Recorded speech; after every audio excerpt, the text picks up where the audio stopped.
सुल्तानगंज अजगैबीनाथ में कावड़ यात्रा के दौरान एक भक्त गंगा नदी में डूबने लगा। अपने भक्त को बचाने महादेव स्वयं दौड़े चले आए। फिर जो चमत्कार हुआ उसे देखकर लोगों के पसीने छूट गए।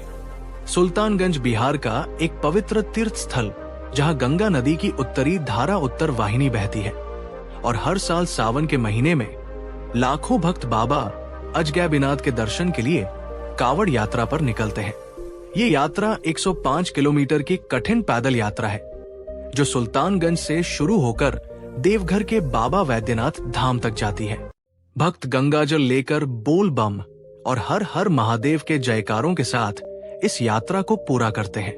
ये घटना एक ऐसे ही भक्त की है जिसके साथ सावन 2025 में एक ऐसा चमत्कार हुआ कि सुनने वालों के रोंगटे खड़े हो जाएंगे। तो भक्तों चलिए शुरू करते हैं इस भव्य रूपी घटना को। अगर आप भी महादेव के सच्चे भक्त हैं तो वीडियो को लाइक करके चैनल को सब्सक्राइब जरूर कर दीजिए। अजीत एक साधारण गांव का युवक था जो उत्तर प्रदेश के बलिया जिले के एक छोटे से गांव में रहता था। उसकी उम्र 28 साल थी और वो एक छोटी सी किराने की दुकान चलाता था।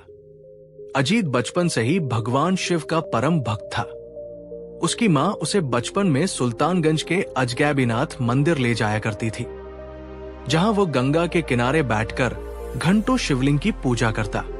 अजीत का मानना था कि बाबा अजगबीनाथ उसकी हर पुकार सुनते हैं। हालांकि अजीत का जीवन आसान नहीं था। 2 साल पहले उसकी मां का देहांत हो गया था और उसके पिता लंबे समय से बीमार थे। परिवार की आर्थिक स्थिति कमजोर थी और अजीत की शादी भी टूट चुकी थी। इन सब के बावजूद उसका विश्वास शिव पर अटल था। हर सावन वो कावड़ यात्रा में हिस्सा लेता और गंगा जल लेकर बाबा वैद्यनाथ को अर्पित करता। इस बार सावन 2025 में वो डाक बम बनने का संकल्प ले चुका था, यानी 24 घंटे के भीतर 105 किलोमीटर की यात्रा पूरी करने का व्रत। अजीत ने अपने गांव के मंदिर में पूजा की और अपने दोस्तों सुनील और राजू के साथ सुल्तानगंज के लिए निकल पड़ा। सुनील एक मजाकिया और हंसमुख इंसान था जो हमेशा अजीत का हौसला बढ़ाता।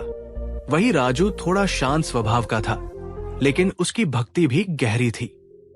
तीनों ने तय किया कि वे इस बार एक साथ डाक बम बनेंगे और सुल्तानगंज का माहौल भक्ति से सराबोर था।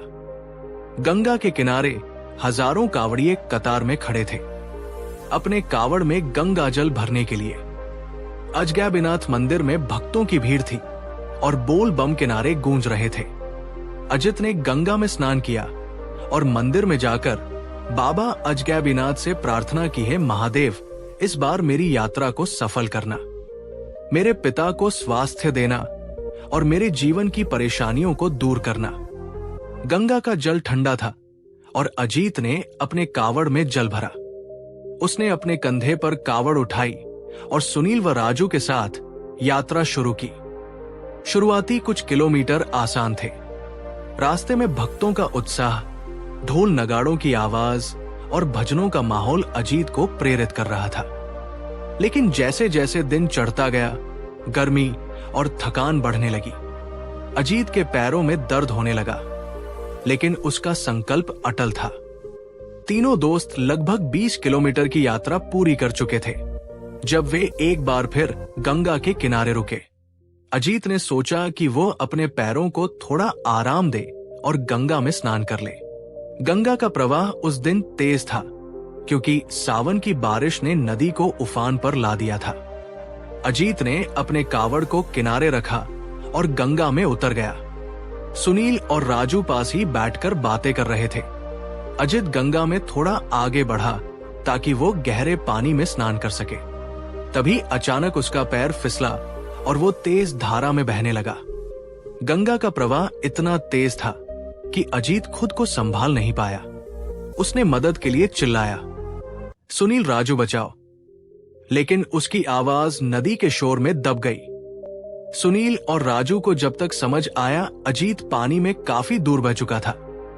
भीड़ में हड़कंप मच गया। कुछ लोग चिल्लाने लगे, कोई डूब रहा है, लेकिन गंगा की तेज धारा में कोई भी उसे बचाने की हिम्मत नहीं कर पा रहा था। अजित पानी में डूबने उतरने लगा।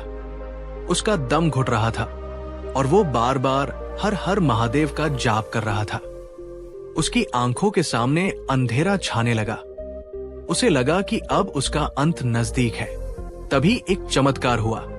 गंगा के बीचों बीच एक तेज रोशनी दिखाई दी, जैसे सूरज का प्रकाश पानी को चीर रहा हो। भीड़ हैरान थी। कुछ लोगों ने देखा कि एक विशालकाय साया पानी में उतर रहा था। यह साया इतना विशाल था कि उसकी छाया पूरे गंगा तट को ढक रही थी। लोगों को लगा जैसे स्वयं भगवान शिव अपने भक्त को बचाने आए हो। अजित को अचानक ऐसा लगा जैसे किसी ने उसे पानी से बाहर खींच लिया। उसकी सांसें लौट आई और जब उसने आंखें खोली तो वो गंगा के किनारे पड़ा था। उसके चारों ओर लोग इकट्ठा थे और सभी हैरान थे। अजित को समझ नहीं आ रहा था कि वो कैसे बच गया। उसने देखा कि उसका कावड़ जो उसने किनारे रखा था अब भी सुरक्षित था और उसमें भरा गंगा जल बिल्कुल वैसा ही था जैसे उसने भरा था। सुनील और राजू दौड़कर अजित के पास आए। सुनील ने कहा, अजित तू कैसे बच गया? हमने तो तुझे पानी में डूबते देखा। अजित ने कांपते हुए कहा, मुझे नहीं पता। मुझे लगा कोई मुझे खींचकर बाहर लाया। मैंने एक तेज रोशनी देखी और मुझे ऐसा लगा जैसे बाबा अजगैबीनाथ ने मुझे अपनी गोद में उठा लिया। अजीत के बचने की खबर जंगल की आग की तरह फैल गई। आसपास के कावड़ियों और स्थानीय लोगों ने इसे महादेव का चमत्कार माना।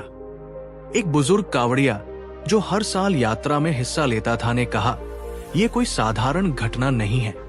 बाबा अजगैबीनाथ अपने भक्तों की पुकार हमेशा सुनते हैं। अजित की भक्ति सच्ची थी, इसीलिए महादेव स्वयं उसे बचाने आए।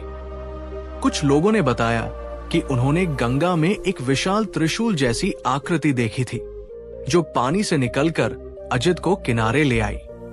एक अन्य व्यक्ति ने दावा किया कि उसने गंगा के ऊपर एक नीली रोशनी देखी, जिसमें शिव का रूप झलक रहा था। ये घटना सुनकर लोग हैरान थे और अजीत की घटना सुल्तानगंज में चर्चा का विषय बन गई। अजीत ने उस दिन तय किया कि वो अपनी यात्रा पूरी करेगा, चाहे कुछ भी हो जाए। उसने अपने कावड़ को फिर से उठाया और सुनील अब राजू के साथ यात्रा शुरू की। इस बार उसका उत्साह दोगुना था। उसे विश्वास हो गया था कि बाबा अजबीनाथ उसके साथ है। अजित, सुनील और राजू ने 24 घंटे के भीतर 105 किलोमीटर की यात्रा पूरी की। जब वे देवघर के बाबा वैद्यनाथ मंदिर पहुंचे तो अजित की आंखों में आंसू थे। उसने गंगाजल बाबा वैद्यनाथ को अर्पित किया और मंदिर के सामने घंटों ध्यान में बैठा रहा। उसे ऐसा लग रहा था जैसे बाबा वैद्यनाथ उससे कह रहे हो, मैंने तुझे बचाया, अब तू अपने जीवन को नई दिशा दे। यात्रा के बाद अजीत के जीवन में कई बदलाव आए। उसके पिता की तबीयत में सुधार हुआ और उसकी दुकान का कारोबार भी बढ़ने लगा। गांव में उसकी कहानी इतनी प्रसिद्ध हो गई कि लोग उसे महादेव का भक्त कहने लगे। अजीत ने अपनी कमाई का एक हिस्सा गंगा तट की सफाई और कावड़ियों की मदद के लिए दान करना शुरू किया। उसने ये भी संकल्प लिया कि वो हर साल कावड़ यात्रा में हिस्सा लेगा और बाबा अजगैबीनाथ की कृपा का प्रचार करेगा। अजित की कहानी सुल्तानगंज और देवघर में इतनी प्रसिद्ध हुई कि अगले साल कावड़ यात्रा में भक्तों की संख्या और बढ़ने की आशा हुई। लोग अजीत से मिलने उसके गांव बलिया आने लगे और वो उन्हें अपनी कहानी सुनाता। उसकी कहानी ने न केवल भक्तों का विश्वास बढ़ाया, बल्कि कई युवाओं को भी भक्ति के मार्ग पर चलने के लिए प्रेरित किया। अजीत की कहानी एक साधारण भक्त की असाधारण भक्ति की कहानी है। ये दर्शाती है कि सच्चे मन से की गई प्रार्थना कभी खाली नहीं जाती। सुल्तानगंज की कावड़ यात्रा केवल एक धार्मिक यात्रा नहीं है, बल्कि ये एक ऐसा अवसर है जहां भक्त अपनी भक्ति और विश्वास को परखते हैं। अजित का चमत्कार लोगों के लिए एक प्रेरणा बन गया और ये साबित करता है कि जब भक्त संकट में होता है तो महादेव स्वयं उसकी रक्षा के लिए दौड़े चले आते हैं। दोस्तों, अगर आपको ये कहानी पसंद आई तो इसे अपने दोस्तों, परिवार और रिश्तेदारों के साथ शेयर जरूर करें। और वीडियो पसंद आई है तो वीडियो को लाइक करके चैनल को सब्सक्राइब जरूर करें और कमेंट बॉक्स में हर हर महादेव जरूर लिखें। धन्यवाद।